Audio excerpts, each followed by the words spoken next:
बच्चों, good morning. कैसे हैं आप लोग? बच्चों, आज केमिस्ट्री के ठोस अवस्था में हमारा टॉपिक होगा तत्वों के घनीय क्रिस्टल का घनत्व ज्ञात करना तथा उसमें ठोस अवस्था में क्रिस्टल जालक में विद्यमान दोषों को भी हमें बताना है आज के टॉपिक में। तो सबसे पहले हम शुरुआत करते हैं तत्वों के घनीय क्रिस्टलों में घनत्व। बच्चों, ये एकक कोशिका है। इस एकक कोशिका में ये कोर की लंबाई मैंने मान लिया बराबर a है। प्रति एकक कोशिका में परमाणुओं की संख्या हमने मान ली Z। तत्व का परमाणु भार ये मान लिया मैंने m। अब बच्चों, घनीय एकक कोशिका का आयतन, तो घन का आयतन होता है a³।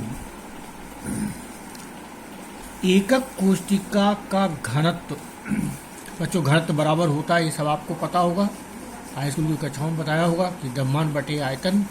तो यहाँ एकक कोशिका का द्रव्यमान बटे एकक कोशिका का आयतन, एकक कोशिका का आयतन। एकक कोशिका का द्रव्यमान ज्ञात करने के लिए हम करते क्या है, प्रति एकांक कोशिका में परमाणुओं की संख्या को उसके एक परमाणु के भार से मल्टीप्लाई करते हैं। एकक कोशिका के घनत्व के आयतन का समीकरण नंबर 1 मानते हैं, इसे समीकरण नंबर 2 मानते हैं और इसे समीकरण नंबर 3 मान लिया। बच्चों, जहाँ यम तत्व के एक परमाणु का भार है और इसके भार की गणना निम्न प्रकार से करते हैं। बच्चों, आपको अवोगाद्रो संख्या पता होगी। ये होती है किसी भी पदार्थ की एक मोल में अपव्ययी कणों की संख्या 6.022 × 10⁻23। और इसे हम ये अगर Na से व्यक्त करें तो हम कह सकते हैं चूंकि Na 6.022 × 10⁻23 परमाणुओं का भार बराबर परमाणु भार m, इसलिए एक परमाणुओं का भार बराबर m बटे Na, यानी परमाणु भार बटे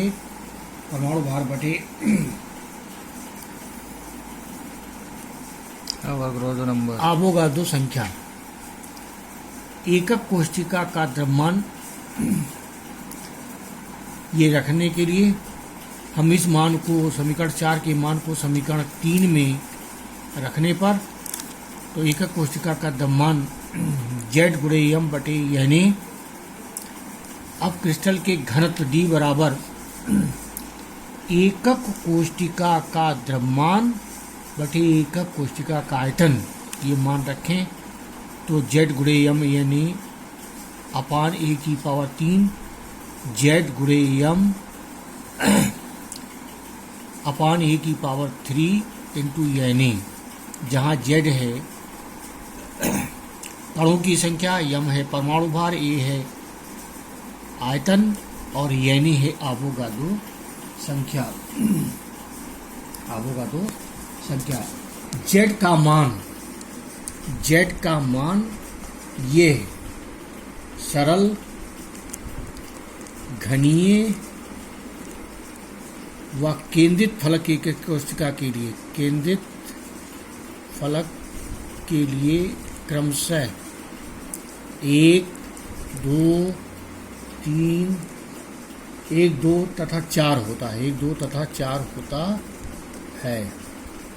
बच्चों, इसी पर एक न्यूमेरिकल है। एक तत्व जिसमें FCC एकक कोशिकाएं हैं और कोर 200 पिकोमीटर है की संरचना क्रिस्टलीय है। एक कोशिका का घनत्व ज्ञात कीजिए। यदि इस तत्व का द्रव्यमान 200 ग्राम में 24 × 10⁻⁴ 23 परमाणु हैं। बच्चों, कोर की लंबाई 200 पिकोमीटर, तत्व का द्रव्यमान 200 ग्राम।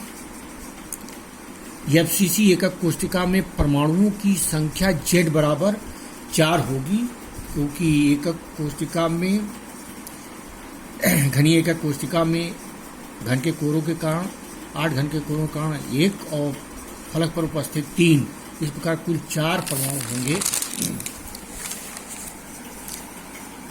Na बराबर यहाँ पर प्रश्न में दिया गया है 24 × 10⁻23। अब ये सारी वैल्यूज रखने पर और इन्हें हल करने पर ये हो जाएगा बेटा 4 × 200, 200 × 200 10⁻33 × 24 × 10⁻23। इसे और हल किया तो जाकर के ऊपर हुआ 10 की घात 7 × 10 की घात -4/24, और इसे काटने पर ये 10 की घात 7 में 10 की घात -4 जोड़े तो 1000 आया। 1000 में 24 का भाग दिया तो काटने पीटने पर 125/3, 125 में 3 चौक 12, 3 एकम 3, बचे 2, पॉइंट लगाया, 3 छक 18, 3 छक 31.66 इसकी ग्राम घन सेंटीमीटर घनत्व इसका आया, ग्राम प्रति घन सेंटीमीटर इसका घनत्व। बच्चों, अब है क्रिस्टल दोष। क्रिस्टल की जो हमारी पूर्ण व्यवस्था है, कमी व्यवस्था में यदि उसके अवयवी कणों की कोई अनियमितता या विचलन देखने को मिलता है तो वह क्रिस्टल दोष कहलाता है। और यह दोष क्रिस्टलों के गुणों में, जैसे घनत्व है उसमें वह परिवर्तन कर देता है। यह दोष 2 प्रकार के होते हैं। रस समीकरणमितीय बिंदु दोष, जब क्रिस्टल जालक में अवयवी कण की व्यवस्था में अनियमितता एवं विचलन उत्पन्न होता है तो इस दोष को बिंदु दोष कहते हैं। ये बिंदु दोष 2 प्रकार का होता है। रस समीकरणमितीय दोष यानी स्टाइकियोमेट्रिक डिफेक्ट्स, दूसरा है अरस समीकरणमितीय दोष नॉन स्टाइकियोमेट्रिक दोष, और तीसरा है अशुद्धता दोष। अब है रस समीकरणमितीय दोष। इस प्रकार के दोष में यौगिक की रस समीकरणमितीय अनचेंज रहती है, अपरिवर्तित रहती है। हमारे कहने का अभिप्राय ये है कि इसमें विद्यमान जो कैटायन और एनायन का जो अनुपात है, अर्थात धनायन और ऋणायन का अनुपात यौगिक की अणुसूत्र के समान ही रहता है। यह दोष मुख्यतः 2 प्रकार का होता है। नंबर 1 रिक्तिका दोष। यदि क्रिस्टल जालक से अवयवी कण अपने नियमित स्थान से बाहर निकल जाते हैं तो उसे हम क्या कहते हैं, ये हमारे क्रिस्टल जालक हैं, इसमें से ये क्या हुआ है,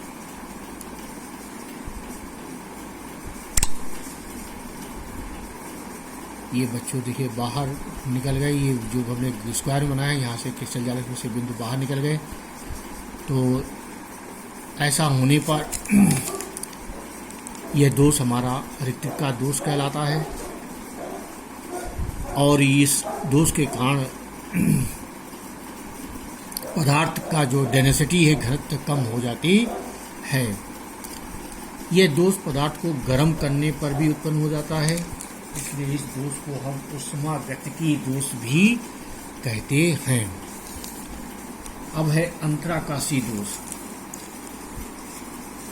जब क्रिस्टल जालक में अवयवी कण जालक के अंतराकाशी स्थान में आ जाते हैं तो यह अंतराकाशी दोष कहलाता है, और यह अंतराकाशी दोष अनायनिकीय ठोसों में पाया जाता है। ये देखिए क्रिस्टल जालक के अवयवी कण हैं, ये अवयवी कण में इसके क्रिस्टल जालक से